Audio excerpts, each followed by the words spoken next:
फावटी ऑपोजिशन आसा ते युनायटेड आसतले, कारण आमी पयल्या फाटी तुमी जी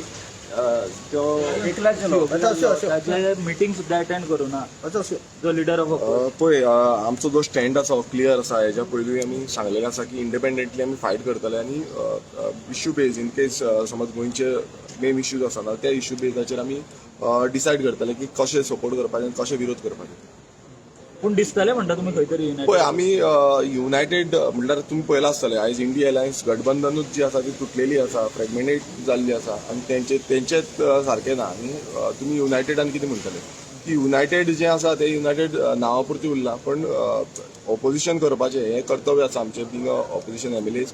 सो आमी ऑपोजिशन करपाक हांगा आसा. ह्या विधानसभेन जितले बीजेपी सरकार जी स्कॅमां करता, जी गोंयाचेर अन्याय करता, गोंयकारांचेर अन्याय करता, हेच्या बाबतींत उलोवपाक लागून आमी हांगा येयल्ले आसा. आनी एक इश्यू उरलो हालींच आमी पळयलो की गोंया भायले लोक येवन गांवकार बिवकार सरनेम चेंज करपाक लागला.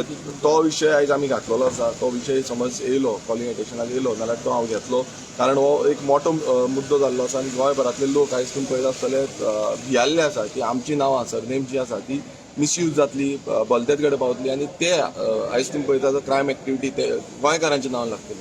फाल्यां समज नांवां चेंज जाली सो तो मुद्दो जो आसा आयज आमी विधानसभेन बींग कॉलिंग एटेन्शन हांवें मूव केल्लें आसा. सो इन केस स्पिकरान ते कॉलिंग एटेन्शन घेतलें जाल्यार तो मुद्दो आयज असेंब्लीन घातलो. थँक्यू. तुम्ही पळयतात गोंयकारपण, गोंयकारांचो गोंयकारा खातीर.